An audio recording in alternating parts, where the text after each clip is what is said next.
Hello and welcome to Me, the Wife and Wrexham AFC. A weekly podcast and YouTube channel where we discuss all things Wrexham AFC from the point of view of long-term fans and new fans. So sit back, put your feet up, relax and let's get stuck in.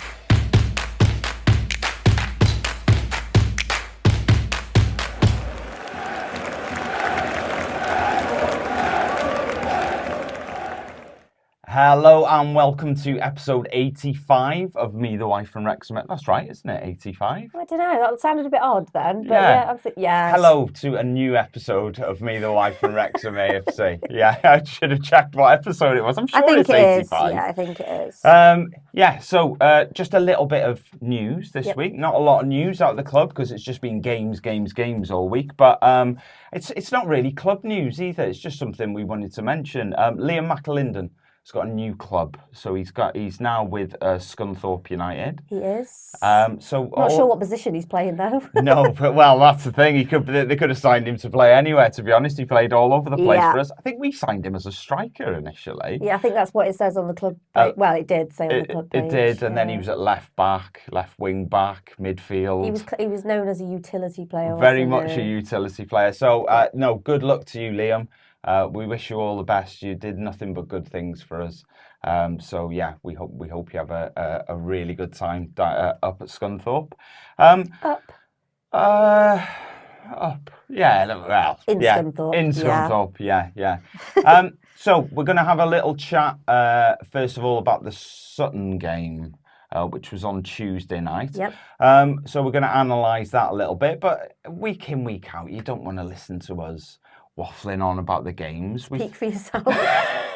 We thought we'd get someone in who actually knows what they're talking about for a change instead of us waffling on. So we would like to welcome to the show Mark Griffiths. How are you doing, Mark? Very well, and I can't wait to meet this person who knows what they're talking about. I'm sure they'll be brilliant. Tuesday night.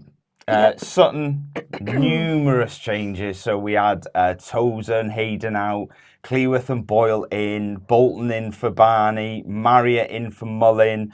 Some people, I think, were a little bit shocked at the number of changes that we made. I was glad. You were glad? I was glad. Yeah? So you were happy with the number of changes? The thing always makes me laugh is you always go... everyone's shouting, we need to make some changes. We need to switch it up. It's not working the way it is. And then Parky goes and makes 5 changes and everyone's going, that's a lot of changes, that, isn't it? and everyone sort of sits back a little bit and goes, oh, so you're taking Mullin out, are you? You're taking Tozer out? What did you... I suppose, Mark, it's not really a massive shock. After sort of 3 league defeats in a row, it wasn't really a massive shock, was it, that we made so many changes to sort of freshen it up a little bit? No, absolutely. I think the art of the manager is to work out when to make those changes and make them the correct ones the first time round, because if they don't stick and you keep making changes over and over, you suddenly lose all the continuity and you start to spiral. And Parkinson got it right.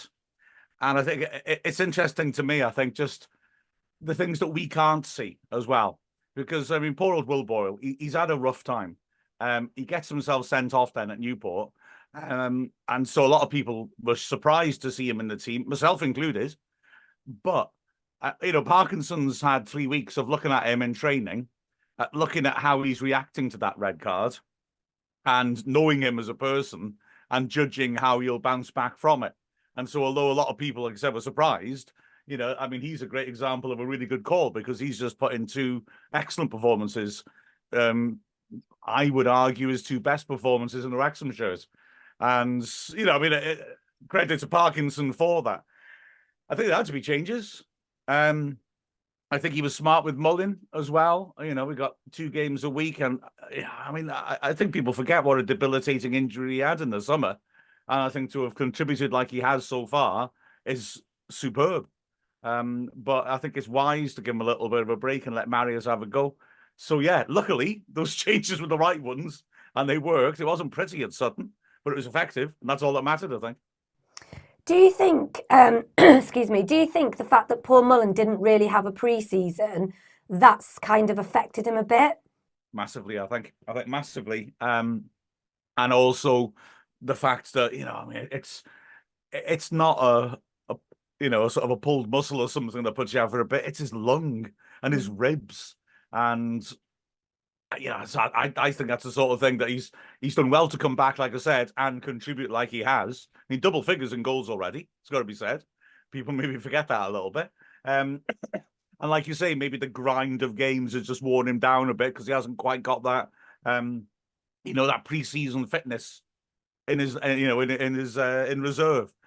But he still contributed exceptionally well, and I think that's smart. And I think Marriott looks to me like the sort of player who's going to do a decent job for us if Mullin has to be rested. So, yeah, I think Parkinson has handled things quite smartly there. I mean, I would agree. I'd say so. I'm like you though, Mark. I was a bit like, oh, Will Boyle. Oh, yeah. That was one of the changes. I was a bit like, ooh. I actually made some notes because you obviously weren't here. Yeah, you were in work. Sorry. And I actually put Will Boyle's header. Yeah. I think he's redeemed himself with Wrexham fans after the red card at Newport. Yeah. I think, that was one of the changes I was a bit scared about, but yeah. I'm not sure I was, I was surprised. I'm not sure I was worried about it because when I'd seen him, I think sometimes we forget at the start of the season, he was playing all the time. And I never really had an issue with him. I thought he looked a decent centre-back, no nonsense, big centre-half. And I didn't really have an issue with him. I think I'd sort of felt that Park had fallen out of love with him a little bit for whatever reason, whatever we don't see behind closed doors. Yeah. He'd fallen out of love with him a little bit. So I wasn't particularly worried per se. Obviously, the red card at Newport was in the back of your mind, but I was surprised, definitely surprised that he was in there. But I think I was surprised at 5 changes as well. I was expecting 3, I think, but we got 5. And it did work out for us. I mean, you weren't commentating on the Sutton game, were you, Mark? But no, I was watching it at home. One question I was thinking, honestly, while I was watching it, was what's Mark Griffiths like to watch a game with when he's not commentating? And I thought it's one of 2 ways. You're either really intensely into it, or you're insufferable in the sense of that is it hard to turn off commentator mode? So you sitting with people and you're just sitting there going, McLean picks it up on the left-hand side, sprays a beautiful ball out to Barney on the opposite flank. Is it hard to turn that off when you're just watching a game? You think about what you've just said there. You're basically keep asking me, am I mad? Do I commentate to the Cats? Well, actually, I'm afraid to disappoint you, but I'm doing a podcast straight afterwards, so I'm sitting there taking notes and watching it as closely as I can. I think, apart from the note taking, I would do, and that's generally how I watch football. I always want to get through more footy matches in the telly than I actually do, and I don't because I want to sort of scrutinise them. I don't want them on in the background, but certainly with a Wrexham game, I'm just staring intensely at the TV, occasionally muttering, and or thankfully twice celebrating on Tuesday. But I'm making my notes anyway, so I'm sort of on the job. Yeah. Oh, can I just say as well, Ryan? I don't want to make cast any aspersions about you, but you keep saying there were 5 changes and there were 4. Oh. And you claim it's the 85th episode, but it doesn't seem to necessarily be the case. So you got to sharpen up your maths game, I think, to be honest with you. Yeah, numbers, Mark, numbers. I'm awful with numbers. It's lucky I get the scores right from week in, week out, to be honest with you. It is 85. It is. Yes, we're good. We're good with numbers. There's one number I've got right. Yeah, but the changes not so correct. Not so much. Yeah, it's good to have a loose grip on numbers because you can claim that we won at Blackburn, can't you? Yeah. Yeah, I mean, that's more than them, don't we? No, that's a bit of a stretch, I think, that one. Maybe some of the other ones, but maybe not that one. It was, you sort of alluded to it then. It was sort of like it was a horrible, ugly game, Sutton, really, wasn't it? And, maybe conditions maybe a little bit of sort of fear coming off the back of sort of 3 defeats as well. You're playing a team down the bottom of the league. Probably a lot of things conspired against us, but there was a lot of what the fans like to call hoofball, where there's lots of long balls up to the sort of front two. Marriott started the game. He's 5'8", and we were playing a lot of long, high balls up to Marriott. When we did get the ball on the floor, we looked really good. But what's your sort of view on when we're playing away from home, the amount of sort of long balls that we are sort of knocking up? Well, firstly, every single circumstance you described about the game then is 100% correct, isn't it? And Sutton, okay, are obviously doing badly, but they're not losing heavily apart from that one thrashing that they took at Stockport, wasn't it? And so it was tough. I get a bit... Usually, I get a little bit sort of concerned when everyone talks about, like you rightly say, hoofball, because I think often that's not happening. But the moment we go long once or twice, people jump onto that straight away. But I did get a little worried at what was that awful game, Salford, because we were playing an awful lot of inaccurate balls forwards, and that did concern me a little bit. That did feel more like that, and I think it all ties into the whole issue with the away games. I think the away game issue is playing against teams like that, teams that get in your face, teams that pressure you, get the ball forwards early, and the danger is that you get dragged into playing their game and knocking it straight back over the top. And I can see some logic to it. You've got Fletcher. Fletcher's going to win headers. You've got quick strikers who are able to run onto things, but you've got to still give them accurate service. And for me, a team like us, we're not set up to play long ball. We need to try and stay calm, get the ball down in midfield, trust each other, pass through the pressure, and then the whole game opens up. And if you're going to play a long ball, it's always, as I know it's an odd thing to go back to, the Notts County game last season, when we kept getting caught offside. But then, okay, part of it was I think the linesman was getting it wrong, but also that we were playing those balls over the top, which were legitimate tactics, a bit too early from a bit too far back. Whereas in the second half, we trusted ourselves to get into midfield and then play those balls over the top. And because you're a bit closer to the strikers, they're much better passes. And I think you've got to trust yourself to do that. At Sutton, I think the thing with Marriott, I think, is that we were constantly thinking we can get him in round the back. And I don't think it was so much, hitting long balls at him as hitting long balls beyond him for him to run onto. And I think you've got to be, again, that's what the same principle applies. Get out the pitch and play it. You'll probably find him in those positions more often. But it was a legitimate tactic, I think, which we didn't quite get right. I thought Marriott did really well. He really impressed me. But, it's legit. I was just feeling with that game, I went into it thinking, I don't care how we play. I just won the 3 points. But, it wasn't a fluent performance, but we got the 3 points, so I was delighted. But also, we coped with their style of play, which is the style of play we have trouble with, and we coped with that pitch, which is the sort of pitch we struggle to play on, better than at Salford or Newport or Accrington. And so I felt heartened by that, and I think the players did, and that they could carry that then into the Notts County game. Yeah, definitely. I mean, they're probably their best chance in the first half fell to a bit of a familiar face in Amari Patrick. And Arthur, good save down to his left-hand side. Just to touch on Arthur a little bit, in your opinion, what are our chances of holding on to him past the end of this season? No idea. Surely by the end of the season, people in higher divisions will be coming in to look at him. Surely. But, he seems to be really enjoying himself. And the thing that's allowed us to buy players that higher division teams have gone for is that this is an exciting journey, isn't it? People want to be part of this. Look at Mullin. Just dropping down to us was a hell of a gesture, but he doesn't seem at all interested when other teams come along and offer money because he's absolutely loving life. And so hopefully Okonkwo's feeling the same way.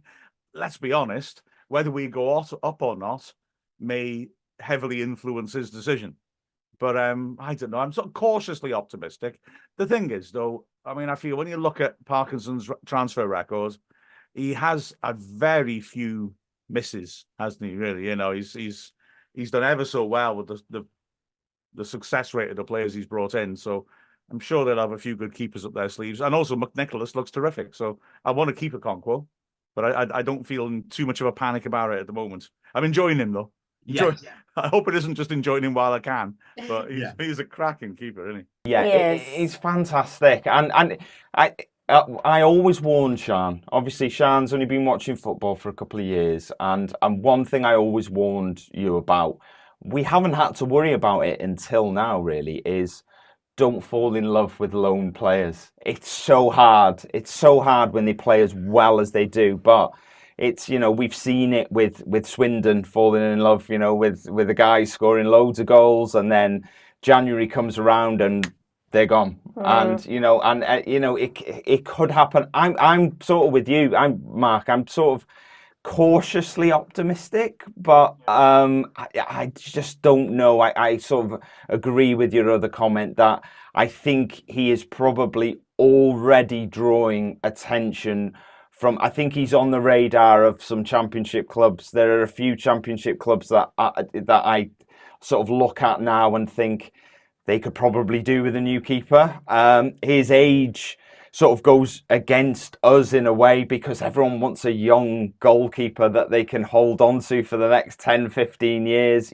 So his age is great if we get him. But it's sort of, while he's not our player, it probably goes against us a little bit because it probably puts more eyes on him as a player that someone will want to sign. So fingers crossed. It is a big fingers crossed. We almost went through the first half in Sutton with another game where we didn't get shot on target, and then up popped Will Boyle and sort of slotted it away like a seasoned striker to put us 1-0 up. I don't know about you, Mark, but I felt sort of like it was sort of like a big relief when that went in because like we said, it was a scrappy game. It was quite an ugly game, and it just sort of felt like relief. What was your sort of feeling at halftime? Were you sort of thinking, right, that's done now, we just need to hold on to this? Are we happy with a 1-0? Did you think one was going to be enough, or what were you thinking at halftime? I'd rather we get a confidence boost, get on the front foot and take control of the game, which we weren't able to do. And of course, Phil Parkinson would have felt exactly the same way. But having seen straight away at the start of the half that we were being put under pressure, I thought we defended the box well. So I was feeling quite comfortable, really. I mean, there was that mad moment where the ball hit the bar after Conquo made a very good save. Anything could have happened then. In fact, it should have been a goal, really. I mean, you'd imagine. But we got away with it. And then after that, though, I thought and I think, to be fair, we've done this the last couple of games. We defended the box very well. And I think that suits Boyle because I think he is a really good, I know it sounds stupid, a good centre-back at the basic important things of centre-back. They're not saying that to insult him, but just he's very good at heading the ball and kicking it away.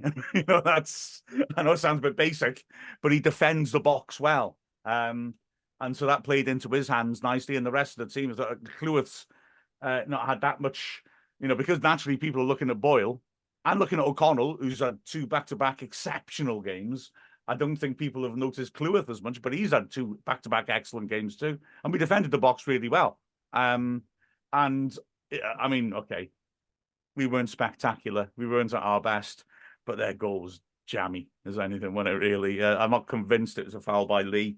And then, it may well be going wide and it hits O'Connell. So, we were unlucky there. It's just, I think the fact that we could get back at them and actually get some rhythm going and make chances with Mullin and Palmer up front was a massive, it could turn out to be quite a massive point in our season to come back and get that win when we just had another punch in the guts in an away game when we're on a losing run. To actually roll our sleeves up and react to that goal and get the win could be a big thing with hindsight. I hope so. Yeah, I mean, we should have realised, really. I mean, it took a last-minute goal to beat them at the racecourse, so it shouldn't have been a huge shock that that it took us till right at the end of the game to sort of win it again. I was really happy that Elliot Lee popped up and scored. I think because he'd had a few weeks where you could tell you never get a lack of effort with Elliot Lee. You don't, and he comes if over the last few weeks he'd come in just these horrible little pockets of the internet, like little bits of Twitter where people moan about players, and it's like there's never a lack of effort there. He just seemed to have a few weeks where nothing's really been coming off for him, I think, and as a player, you're going to get that. You're going to get, weeks and, and games where things just don't happen for you. And I think Elliot Lee has had his 3, 4, maybe 5 games where nothing was coming off for him. But to say that, players like him weren't trying and there was no effort, it just baffles me sometimes, and I do sometimes wonder if they're watching the same game that we're watching. But when that free kick went in, were you sort of think? Obviously, you've been watching Wrexham for years, but do you have the same thing as me, where when a goal goes in like that, you sort of go, oh, it's the same old thing again. We just really need a win, and something like that happens. I do, but not as much as I used to. No. Because this team consistently for 2.5 years has been turning those sort of situations around. So, I don't think I'm quite as pessimistic as I used to be. I had grounds to be pessimistic for, 40-odd years. But not right now. Although, actually, I did feel, and you can't prove this, I accept, I did feel, especially in the Bradford home game, that, I've never seen a crowd and a team quite so united as this one. What happens at the racecourse is astonishing, isn't it? And I think the fact that we keep coming back and we keep getting late winners and things like that is linked to the fact that the players believe they'll do it and the fans believe they'll do it.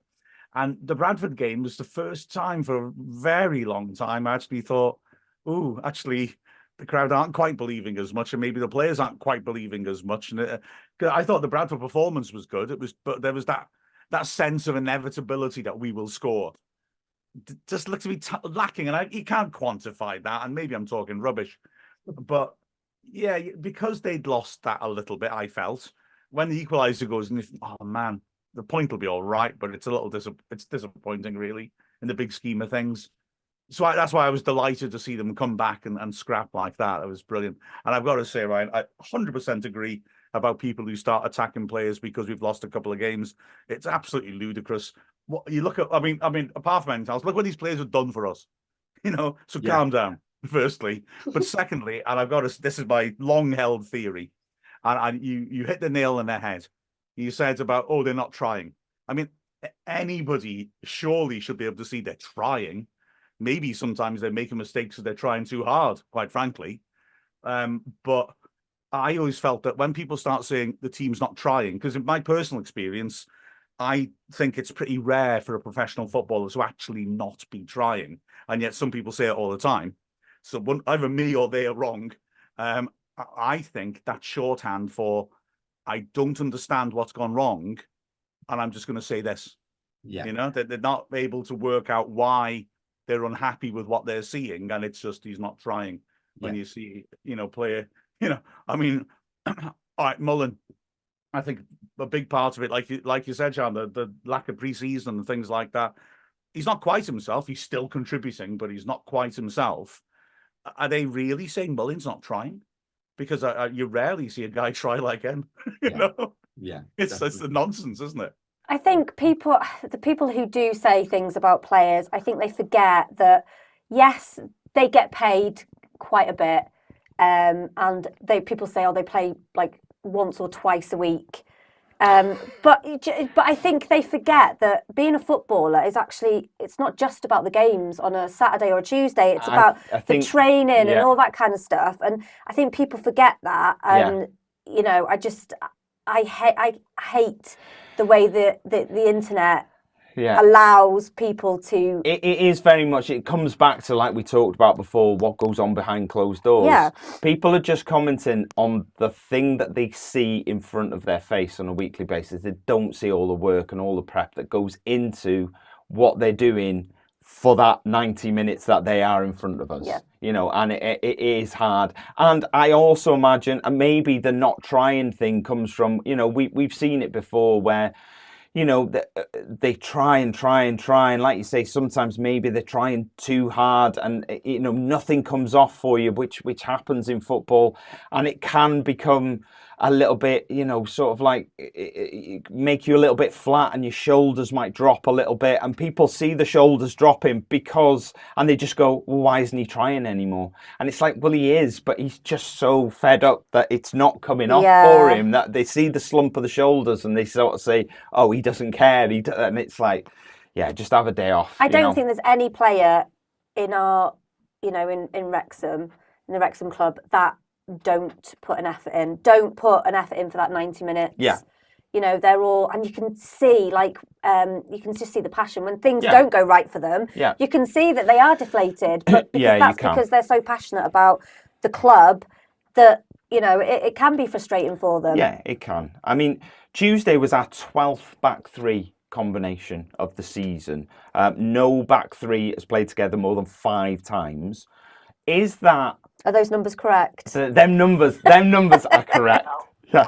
I'll dive in with a number on that because I was actually researching that, funnily enough, after the Sutton game. Yeah. And if you don't just count starting, if you look at throughout the whole season, our centre-back partnership, 27th. Yeah. I mean, that's insane. Yes, it is insane. Is that a lack of consistency, or are we just playing the rotation game really well? I think big issues, injuries. Yeah. You know, I mean, you look across the centre-backs and beyond Boyle and Tozer, who did actually have a break anyway during the season, players have been unavailable. And, you know, Hayden's had quite a lot of time out. Tunnicliffe's season hasn't really got started yet. O'Connell's had injuries. You know, we've had it's just disrupted us massive. O'Connor was playing brilliantly, and then he breaks a bone in his foot in training. Yeah. I mean, we had so much of that sort of thing. I think that's the key thing. Don't get me wrong, we've got 6 good centre-backs, so Parkinson's liable to rotate them in a bit. Although, as you saw, and I don't want to be unpleasant about this, I'm not trying to be, should I say, you know, Sean Brisley didn't have a great time with us, so Parkinson didn't rotate him in. But yeah, I think injuries are the key thing. I think it's quite nice to have continuity at the back, and we've just not been able to have it because players keep getting knocks, keep breaking down. I think it's just I think we've done exceptionally well to be where we are now, considering the amount of injuries we have. We have injuries in midfield as well. Fletcher's been in and out. You look at Fletcher. Imagine if he's just been fit all season. Yeah. we've been in a very nice place, wouldn't we? Yeah. I think so. Difficult question regarding the back three, and it's one I'm not sure I've got the answer to at the moment. But everyone's fit. You the centre of your back three, I think, is so important. Based on what we've seen the last 2 games and what we've seen for the rest of the season, do you think Tozer's still the right man for the centre of that 3, or would you like to see O'Connell in there a little bit more moving forward? Like I say, it's a difficult question, but it's a really nice question, isn't it, to have to handle. Tozer, I think in a couple of the last couple of games he played wasn't at his best. I wouldn't write him off though, and he brings a lot of leadership to the team and the long throws, of course. So my inclination would be that we'd probably use Tozer and have O'Connell as one of the flank centre backs. The thing is, like I said before, Plewith and Boyle played so well on Tuesday that, you know, a bit of a no-brainer to pick that back 3. You know, as a professional footballer, to play like that and then be told, "Oh, that was brilliant, lad. Well done, well done. You're on the bench on Saturday." It's going to kill you, isn't it? So, you know, and Tozer would accept that as well. I mean, let's be honest, he saw what happened out there. So I think long term, Tozer in the middle and O'Connell on one of the flanks either side of him. But it's at last, after all these injuries, one of those nice problems to have where you feel you got 2 players who could do a really important job in there. Yeah. Yeah. And I think as well, some people seem to have jumped on. Sorry, John, to have jumped on Tozer a bit. But when he had that break earlier in the season and came back, I thought he was excellent when he came back in. So just because he had a couple of games where I thought he did a lot of things well, but, you know, teams having quick runners getting at him and him being exposed as we chased again didn't do him any favours. Doesn't mean that he's playing badly or is over the hill or anything like that. So you touched on Hayden a little bit before. Obviously, with his injuries and everything, he has been out a lot of last season. A lot. I can't. I'm not going to put a number on it. No. It's just a lot. Yeah. Do you think Hayden or no Hayden in the starting 11? It's so tough, isn't it? Firstly, well done for not putting a number on it. That's Ryan's job. And secondly, I mean, he is such a phenomenon, isn't he? I mean, he's, in terms of physical attributes, he's outstanding, isn't he? And if we have the continuity of not having an injuries, then I think, yes, he's in there. It's just, it'll be just wonderful for him to be able to have a run like that. I mean, you got to notice, haven't you, that when he comes back, Parkinson tends to be keen to get him back in that starting lineup, doesn't he? Yeah. I think that says something. And also, let's be honest, something we've not seen that much this season, his threat in the other side's box. I mean, he got double figures last year. First Wrexham defender ever to get double figures in a season. I mean, wow, that's crazy. So for that reason, yeah, I think I'd have him in there. But it is tough, isn't it? Because I mean, by implication, I guess I'm saying that I'd have Hayden, Tozer and O'Connell. But I love Tunnicliffe. I think he's an excellent centre-back, a real quality centre-back. Cleworth does not let us down. I think he's got room to develop. I really enjoy Cleworth. And then Boyle, we've seen the last couple of matches, just what capabilities he's got. So, and then there's O'Connor as well. Gosh, and Evans has done well at centre-back. We've got a hell of a lot of options. Mind you, I'm saying those and thinking, man, half of them are out injured at the moment. Yeah. So. Yeah. I know it's I think and we've got different types of centre back as well. Like Boyle and Tunnicliffe are very much no nonsense sort of defenders. They're gonna clear it. And I when Tunnicliffe came in, we did an episode. I think we called it Bosch. That's his middle name because for Tunnicliffe, that's what he is. It's just no nonsense defending. And some of the others are a little bit more. Max, I would put in the category of a lot more comfortable on the ball and, can play it around a little bit more. So some people would argue Max suits the system a bit more, Hayden suits the system a bit more, whereas Boyle and maybe Tunnicliffe to an extent are more brute force and just when you want to defend a little bit. So I think it's horses for courses, isn't it? And it's nice having all these different options of what we can, what we can do. And also, I think, like I said before, the recruiting is carefully planned. I'd argue that Tunnicliffe is better on the ball than I think we anticipate because we see that big physical centre-back and because he doesn't really want to venture, he doesn't want to overlap the wing-back like Cleworth might do or Hayden might do. But he's actually, I think he's a good solid passer of the ball and he comes forwards. He just doesn't tend to then go bombing around the outside because he knows it's a long way back. And Boyle, if you remember at the start of the season, I think it was, I think it might have been the Swindon, the mad 5-5 game. He was just driving down the flanks, just sheer brute power, and he was quite effective going forwards, wasn't he?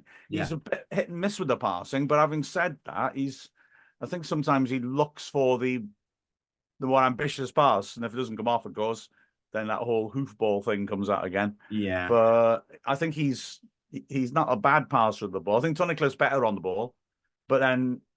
Boyle does have the capacity to just get ahead of steam up and just charge down that flank with the ball and cause all sorts of disruptions. So, you're right. Different options going forwards as well as defensively, aren't there? Yeah, definitely. I mean, we'll move on to the Notts County game. Barney was back in the starting 11. Yep. Happy with that, weren't you? Yep. Jones came in for obviously the injured George Evans. Parky's 150th game. 94th victory. Yeah. What do you think his legacy is going to be at the club? I mean, no, I'm not going to ask that question. But I mean, obviously, I was going to ask a really horrible question. I don't know why I was going to ask it about Parky then, but I'll move on. I won't even mention what it was going to be. But like thinking about, I've been thinking about his sort of legacy at Wrexham and what it's going to be long term. And obviously we've won one promotion under him. I'm sort of tentative, but I'm confident about maybe getting another one. is this a manager you think we're going to have round for years and years and years, and he's going to really drive us on, do you think, with Parky? I don't see why not. I've seen people talking about, oh, he's got a limit. He can maybe get us out of League Two. We need to get shot of him then. Again, I nobody in football ever made a decision based on that. I just don't follow that logic at all.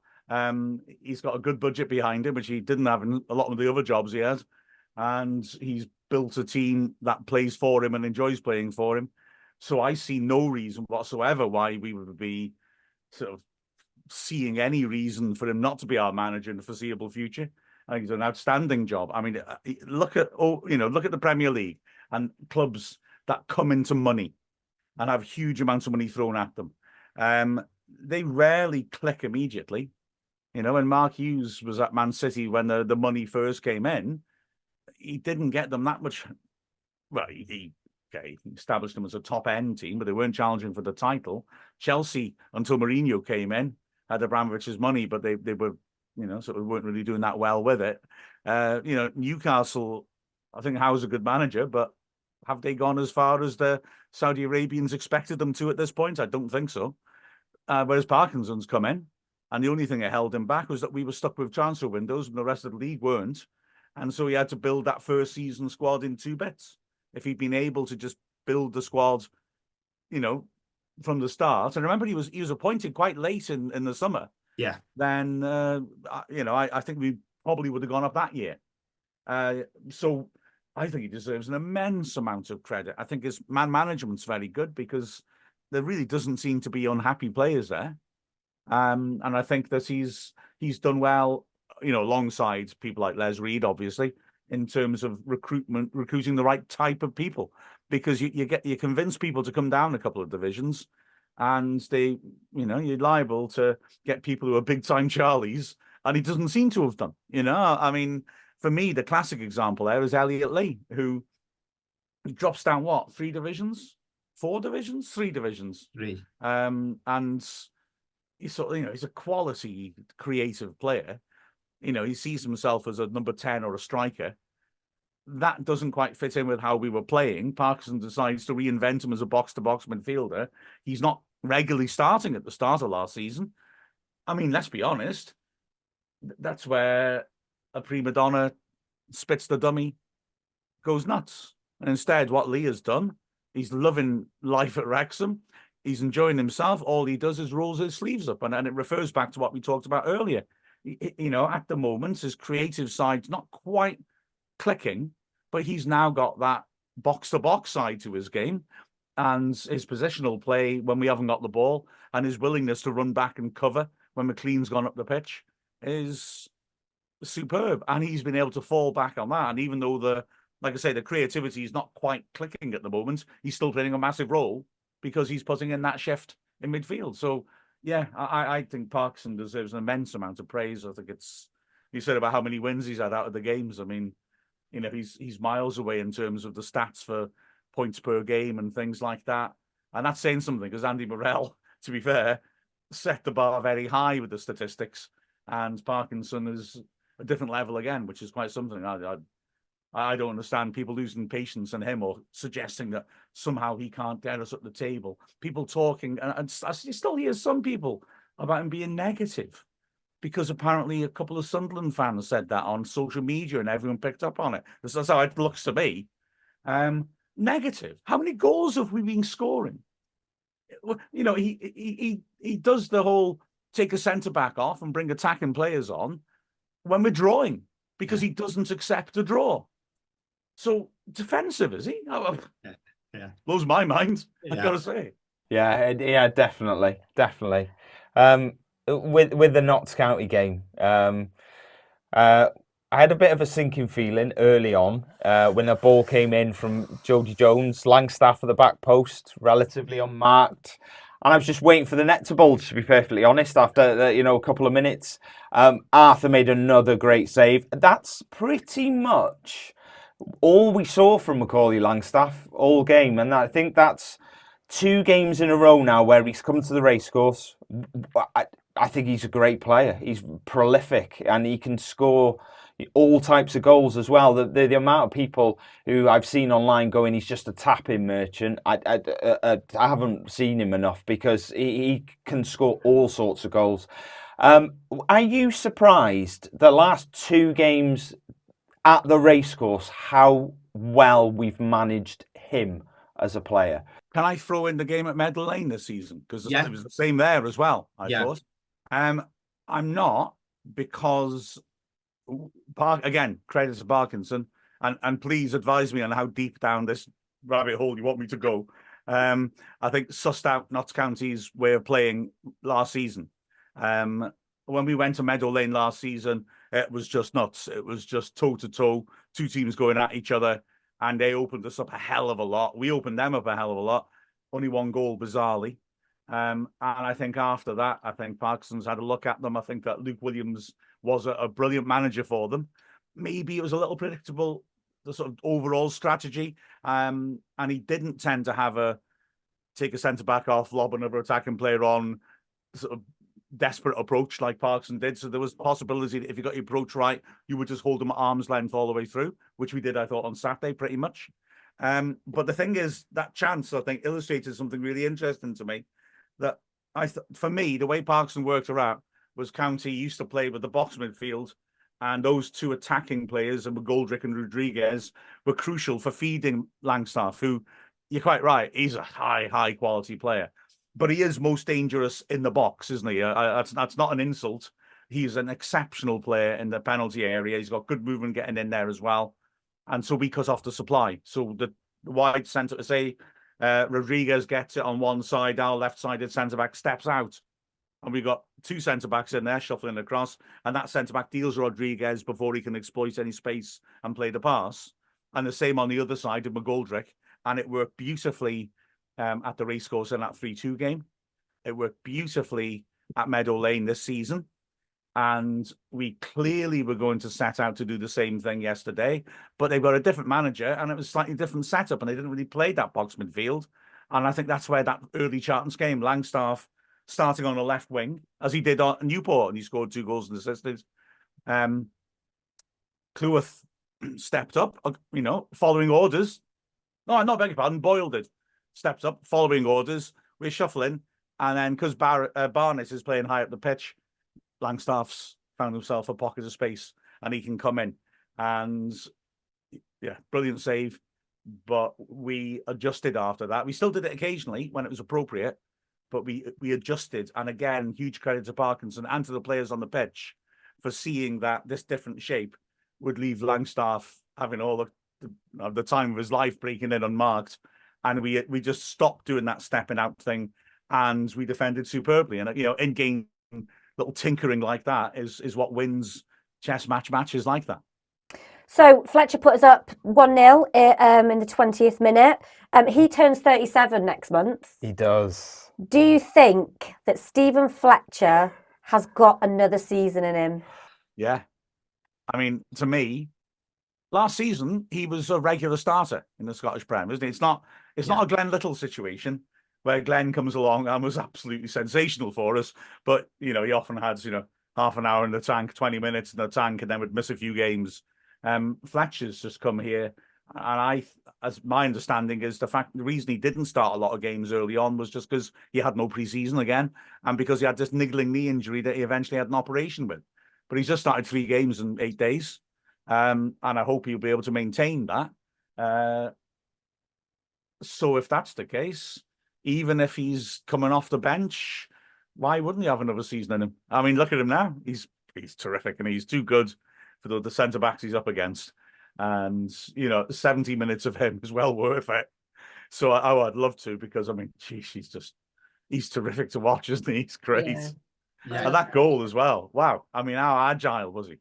Yeah. All those overhead kicks in his own half. That's just his practice for when he gets a chance like that, isn't it?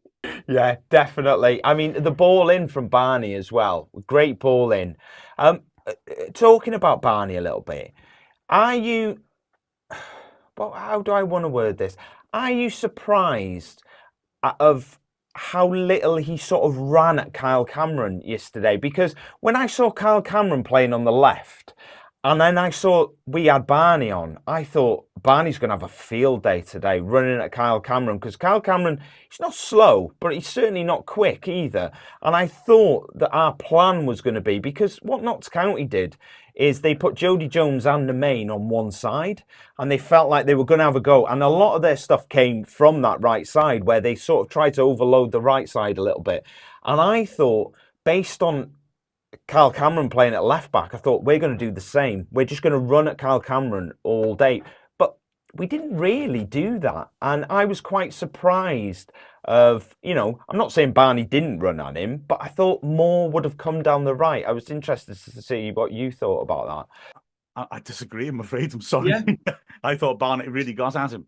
Yeah. And Parkinson mentioned afterwards that was their plan beforehand. He felt that they defend crosses badly. Cameron's a centre-back and Barnett is going to get at him.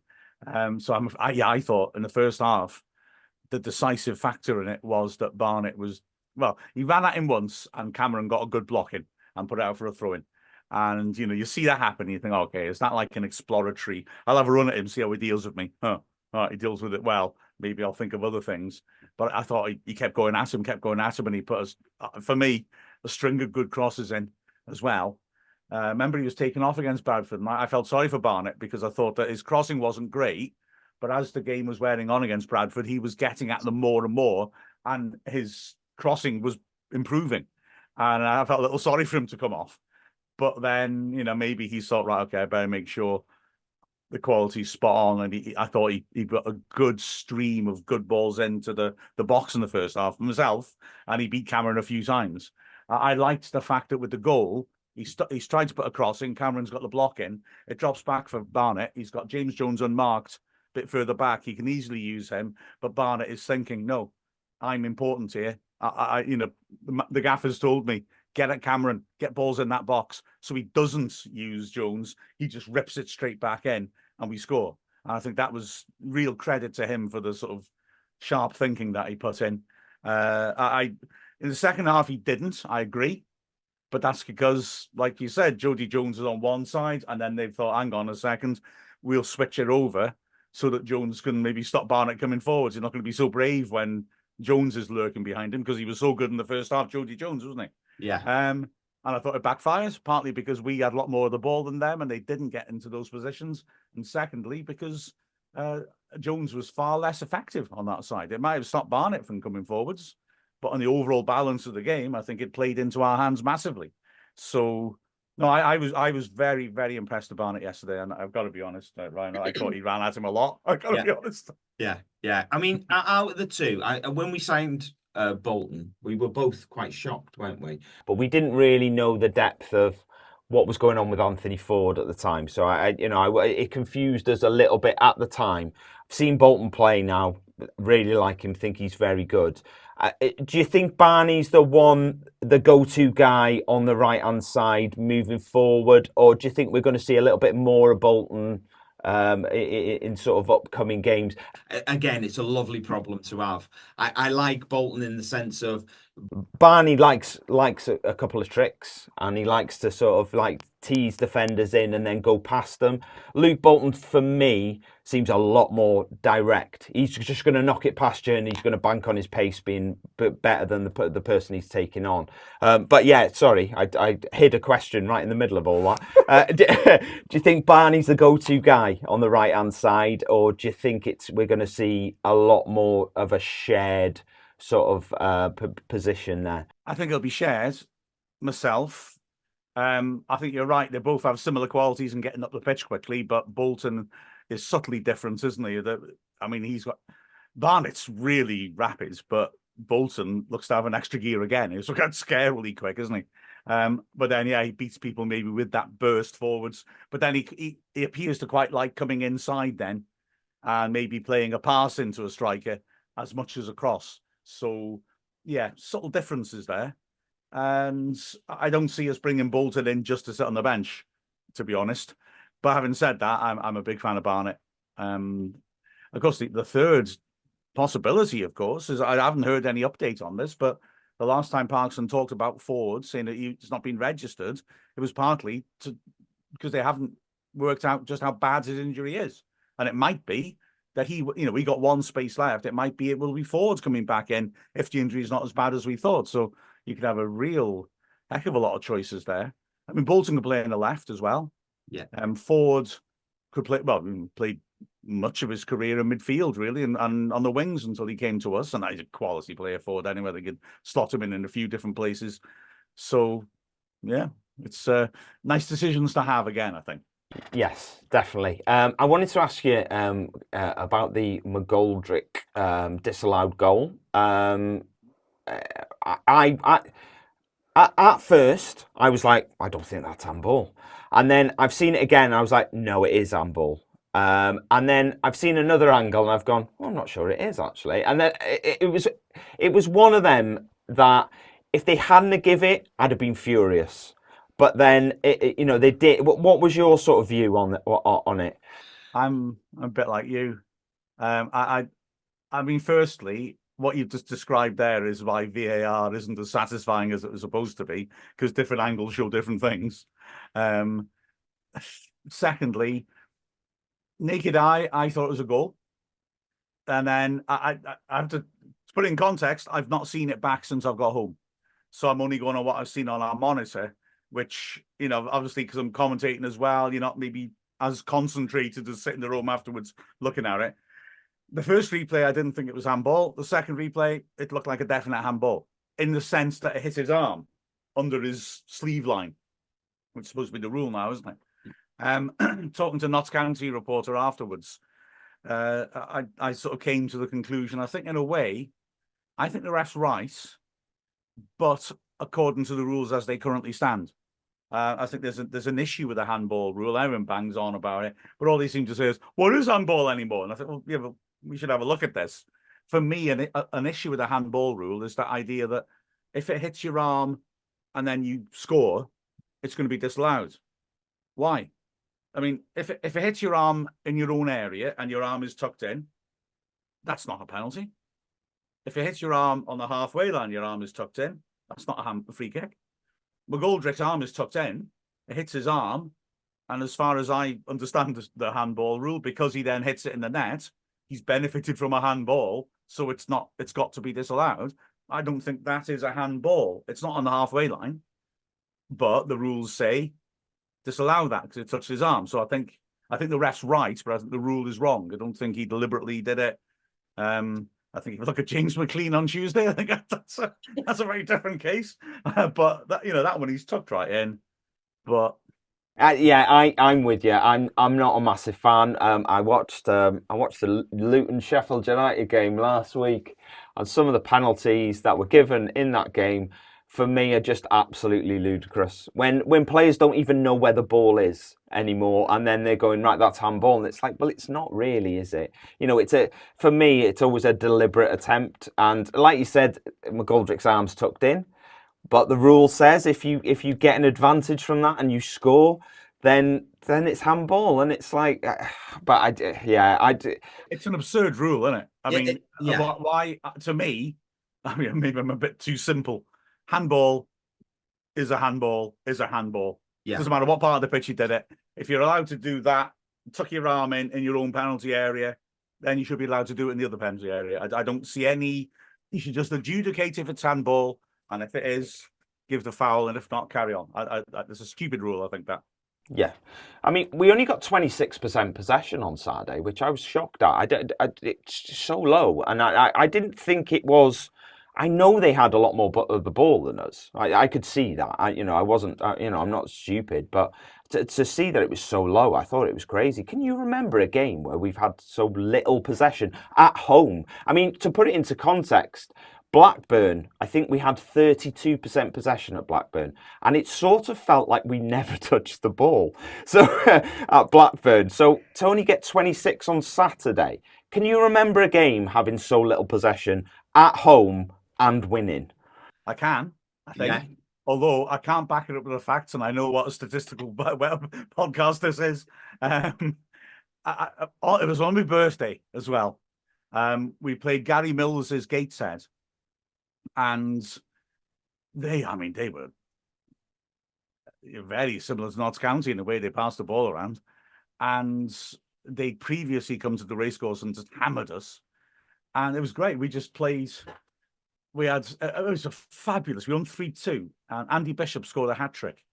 We let in a goal straight away because Josh Viaby was injured, that the injury that would eventually finish him off. They brushed him in too soon. And he let a goal in, a really soft goal straight away. But we just basically, it was the rumble in the jungle, rope-a-dope.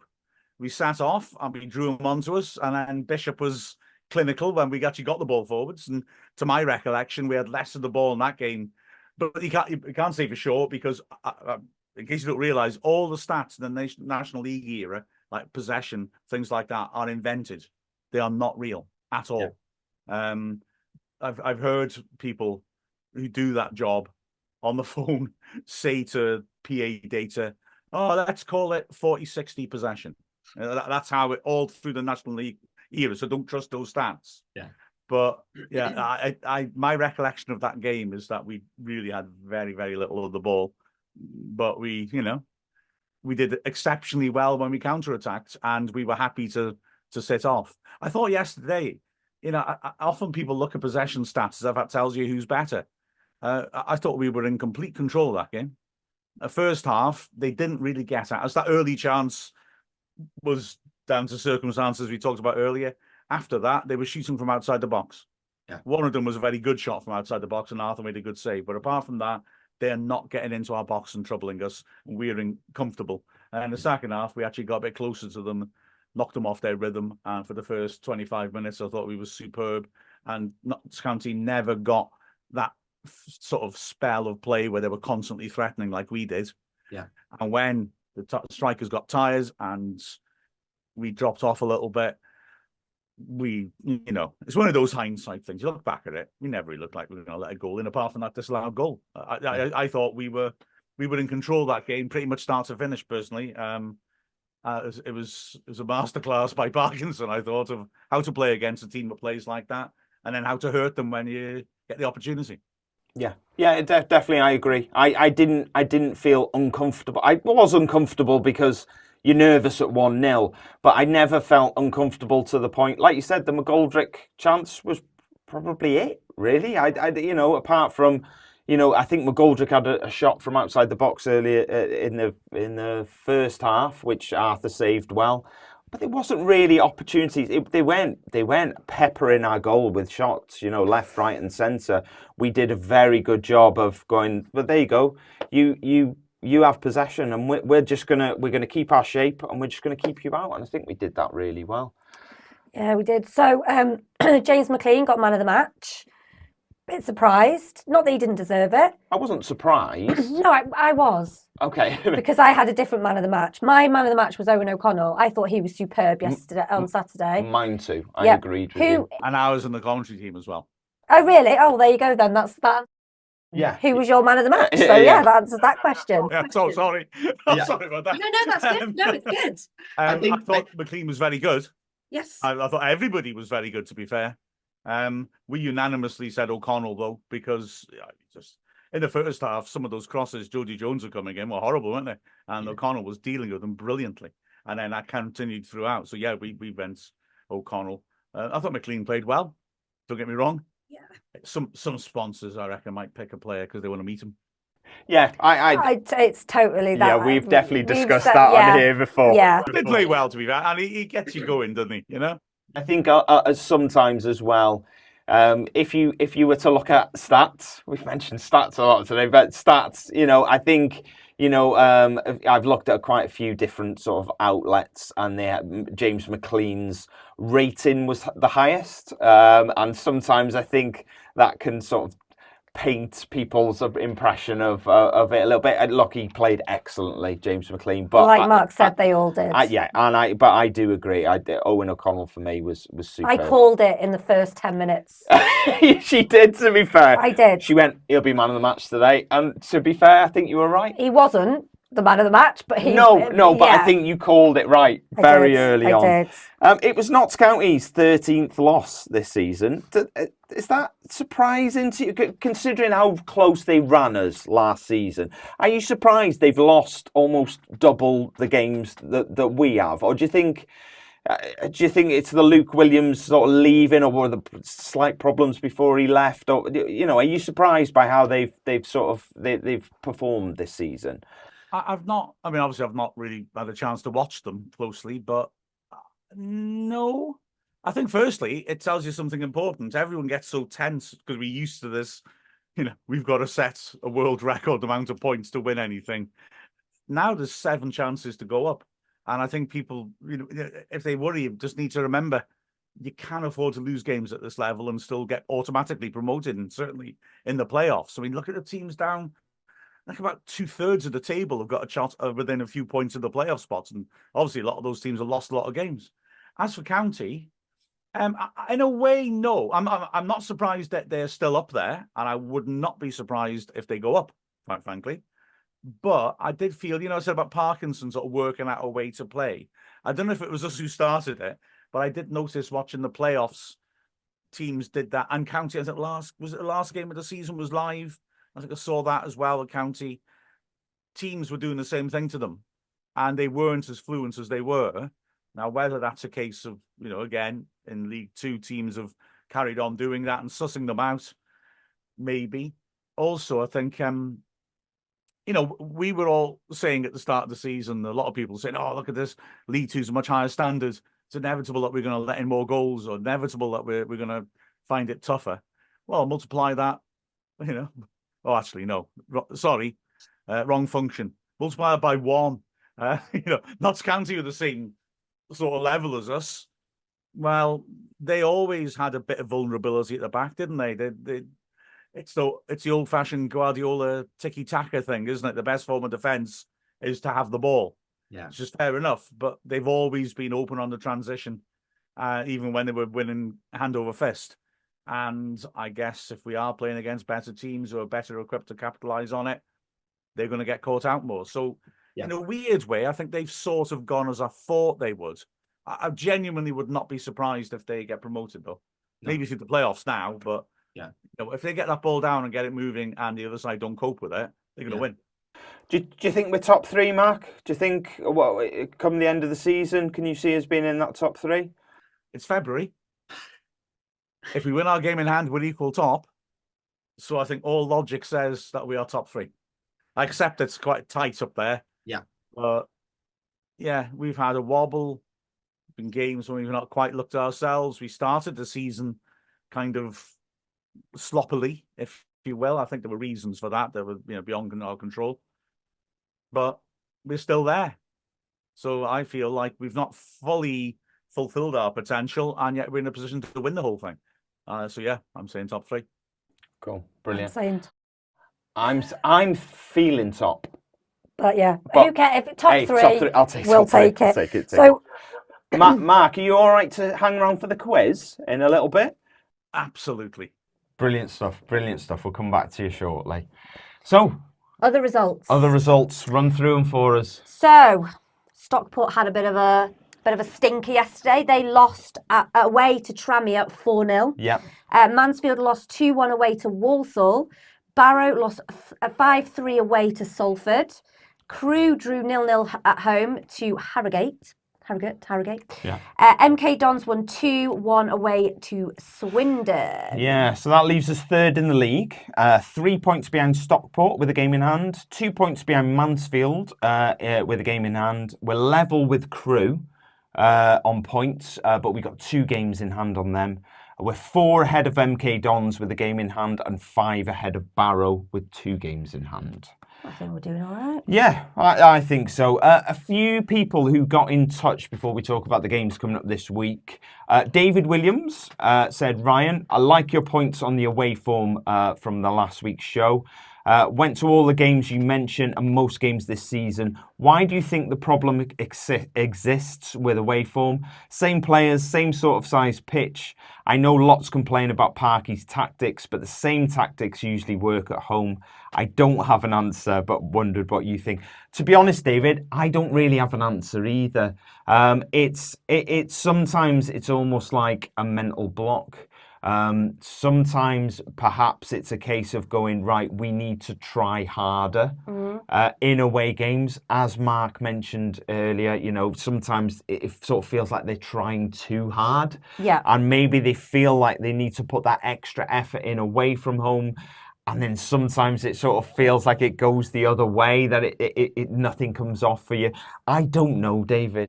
Really don't know. It is baffling at times, isn't it, as to why it happens. But yeah, unfamiliar ground as well. You know, you're so good and you're so used to playing at home. You're going away to a ground that I would say most of these players have never played at. And you know, and you've got the home fans there. It's a different environment. You're different changing rooms. You're not preparing in the same way. You're having to travel. All them factors. I don't know. I'm just throwing everything out there. I don't know the answer, but I'm hoping that Tuesday's hard-fought victory as sort of turned the corner a little bit for us. We've got 3 away games coming up, so fingers crossed for that one. So Brian Layton, I really think it's important for us as supporters to remember that when the team isn't playing their best, that's the most important time for us to be extra vocal in support. 100% agree. We have gotten spoiled under Ryan and Rob. It wasn't always going to be sunshine and rainbows. Instead of criticising our players' mistakes, we need to encourage them to do club and the town. The atmosphere at the racecourse was shocking last match, and we as supporters need to take the blame. That was obviously the Bradford game. That was the Bradford game. Not the Notts County game. That was the Bradford game. Yes, definitely, Brian. I agree with all of that. G-Manetley or G-Man-Etley. Jermaine. I'm not sure, sorry. Nice perspective on the away form. I'm actually hoping that when all the clubs start playing Saturday, Tuesday, that our depth will start to show benefits. That's a very good point. User -W6RK4JR58. Have you considered that the slump in form has started when you started Game Time podcasts? Just saying. No, I don't think that is. Thanks for that, but no. I hadn't thought that until now. Actually, our half-time and full-time reviews at the games, or if we're watching from home, are very popular. They're very popular, but I wonder if it's got anything to do with the demise of our form. I wouldn't have thought so. I only put it in there for a laugh. Yeah, I only put it in there. But just to remind everyone, we do a half-time show and a full-time show. If we're at the racecourse, we do it from the ground. And it was a bit loud at the Notts County game. It was a little bit, but you know, please join us live at half-time and full-time. You can put some comments out there. We'll read your name out, and if that's your thing, that's what you like. That's your bag. So Tuesday evening. Yes. We are away playing MK Dons at the Stadium MK. Obviously, it's a League Two match. Thought long and hard about the name for that stadium. Yeah, they did, yeah. So it's Tuesday the 20th of February. Kickoff is at 7:45, so it's available for everyone, UK and international, on iFollow. The last game was the opening game of the season at the racecourse, which we lost 5-3. We were on holiday in Ibiza watching it with bated breath. It was, horrible, wasn't it? It was the last day of our holiday, and it kind of ruined it. Ruined the last day. Yeah. What? Buoyed by their victory over us last weekend, Bradford spanked MK Dons 4-0 on Tuesday night. MK Dons won 2-1 away to Swindon on Saturday. The last 5 games, they've won 3 and lost 2. They're on a bit of a march, MK Dons, at the moment. They've won 16, drawn 6 and lost 10, and they're 5th at the moment in the league. Top scorer is Daniel Kemp. But any relation to Martin Kemp? Not that I'm aware of. But he's only actually scored 1 for MK Dons. He scored 15 this season, but all of his goals came for Swindon. He was on loan at Swindon. Of course he was. And they recalled him. So he's only actually scored 1 for them this season. Prediction? Oh, prediction. Forgot about this bit. I've cut Mark out of the predictions because, as we know from Christmas, doesn't like predictions. He doesn't do predictions. No. MK Dons, I'm going to go for a conservative 2-1 to Wrexham. Yeah, I think this is going to be tight, this. I was going to go a draw, but I'm going to be positive. I'm going to go positive. I'm going to go 1-0. Yeah? 1-0 win. Oh. Because I don't think we've got, at the moment, I'll take anything. I will. Away from home, I'll take anything. 1-0 win. So, next game is away again But on the Yes. Saturday, 24th of February, it is to Gillingham, and we're playing. It's an away game at the Priestfield Stadium. It's a 3:00 kickoff, so it will only be available for international fans on iFollow.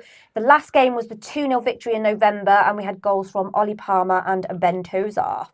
Yeah, they drew 2-2 with Swindon on Tuesday, and they lost 1-0 at Newport on Saturday. Last 5 games, they've lost 2, drawn 2, won 1.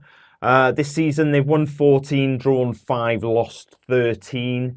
Their top scorer is Connor Mahoney, who scored 5 this season. So, what's your prediction? Oh, away. Well, I think I'm going to go 2-1 again. Oh yeah. Yeah. I don't know. They're struggling a little bit, I would say, in the league. But Obviously, mine's 2-1 to Wrexham. yeah, they're sort of mid-table. They're 11th at the moment. I don't know. I think we were very positive, composed performance we put on against them at home. I'm going to go for a repeat. I'm going to go for 2-0 away as well. Okay. Fandabby-dozy. Yeah. I think I'm like look, it's tough. 3 away games in a row when our away form hasn't been great is worrying, maybe, but we'll just have to wait and see. Quick shout out for Dragon Chat. It's a mental health peer support group. They run 2 weekly Zoom calls. The women are on a Monday at 8 p.m. and the men are on Thursday at 7 p.m. The best thing to do is follow Dragon Chat-Steve Lloyd. And it's fantastic. I can't speak for the women's. I've been on the men's one. It's fantastic. It's a great space for people to talk, raise any issues that they might be having. Talk about the football as well. Honestly, if you're worried about going along because you don't want to talk about mental health for 2 hours, trust me, it's not just full on mental health. Yeah, I'm just saying, if it was to, it's not full on. There's lots of football chat. It's very relaxed, and it's great. Steve is very, very good at what he does. He is. So if you want to get in touch, you can get in touch with us on Facebook, Instagram, Twitter, TikTok, or email us at methewifeandwrexhamafc@gmail.com. Not sure why I put the at the start. No. I'll repeat it. Yeah. methewifeandwrexhamafc@gmail.com. Yeah, well done. Thanks. So it's quiz time. We're going to get Mark back to do the quiz. Mark, are you ready for this? No, I'm scared.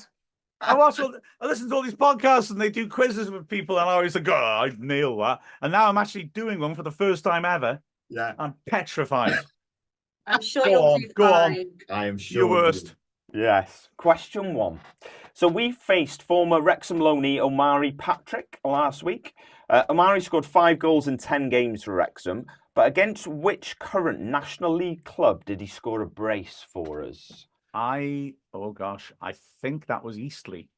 Well done, Mark. Spot on. That was Eastleigh, yes. That's enough for me. No, I'm going to retire undefeated.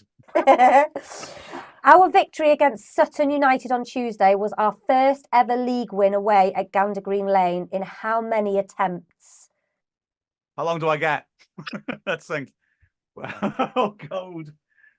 Season and stuff. There's another one there. And it must have been the season before. Hang on a sec.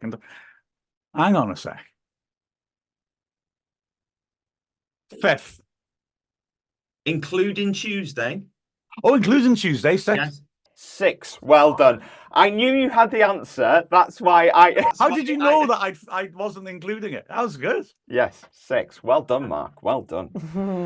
We're due to play MK Dons this week. Can you name the scorers in our opening day 5-3 defeat against the Dons? That's the Wrexham scorers, obviously, not the MK Dons ones. I'm not sure. Ford scored, didn't he? He did. Where's my spreadsheet? I'm not cheating. Gosh, and Jordan Davis scored. Correct. And the first goal. Oh, come on, Mark. First goal scored in the Football League. That's the sort of thing I should know, innit? All right. He starts with Dolby and Waters, and they didn't score. And oh, hang on a second, that guy. Oh,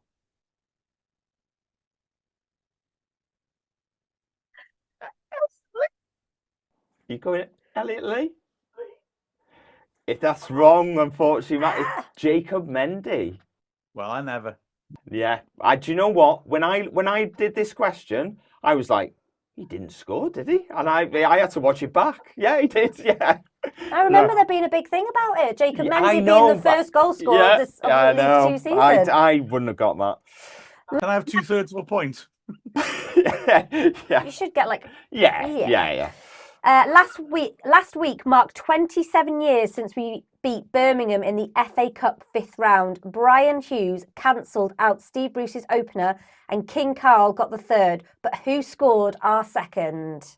Tony Humes. Well done, Mark. I remember it well. I was Yes. so scared because when what's his face Devlin got sent off, Yeah. I called it as it was and said that was a clear red card, and loads of Birmingham fans in front of me turned around. And if it wasn't for the fact there was a gap between the press box and them, I would probably have been killed. Last question. Saturday was our 4th 1-0 league win of the season, but it was our first at home.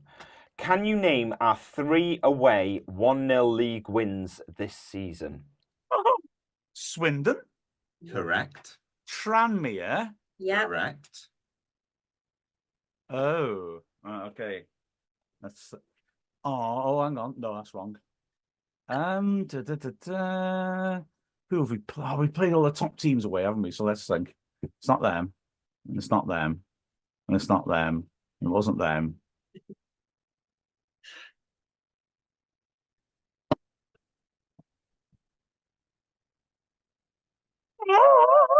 Come back next week to find out the answer. No. Would you like me to tell you the scorer? Well, that'd be cheating, wouldn't it? It would be, but I feel like you've earned it. And I feel like when you tell me to score it and then I get it wrong, Yeah. any reputation I have about knowing anything will be dissolved. We'll edit it out, it's fine. Oh, go on then. Ollie Palmer. Oh, Crawley. Correct. There you go. There you go. Well done, Round of Mark. applause, Mark. Well done. Well done. Your knowledge, to be fair, is. I'm so glad I didn't take part in that because. Yeah, I know. I wasn't being. I just didn't feel like you were going to get any of them right. So I felt like that was a. I would have got quiz for Jacob Mendy as the first goal scorer, though. Yes. Yeah. 'Cause Oh, I yeah, remember, yeah. There you So- go. So technically, you got one that Mark couldn't remember. That's. I'll give you a tick for that. I don't know. Yeah. I feel like I'd have lost that if you were playing, Sean. Not sure about that. Absolutely not. Mark, If he was It's keeping been- score, who knows what he'd have thought it was at the end. Mark, it's been an absolute pleasure. Thank you so much for joining us. I've loved it. It's been brilliant. Yeah, I've enjoyed it so much. Yeah, it's been good. It's been good, and yeah, we can only thank you for joining us again as you did at Christmas. It's been fantastic, and I hope all of you have enjoyed it as much as we have. And we will see you again next week for episode 86. Definitely 86. Definitely 86. Right, see you again next week. Bye. Bye.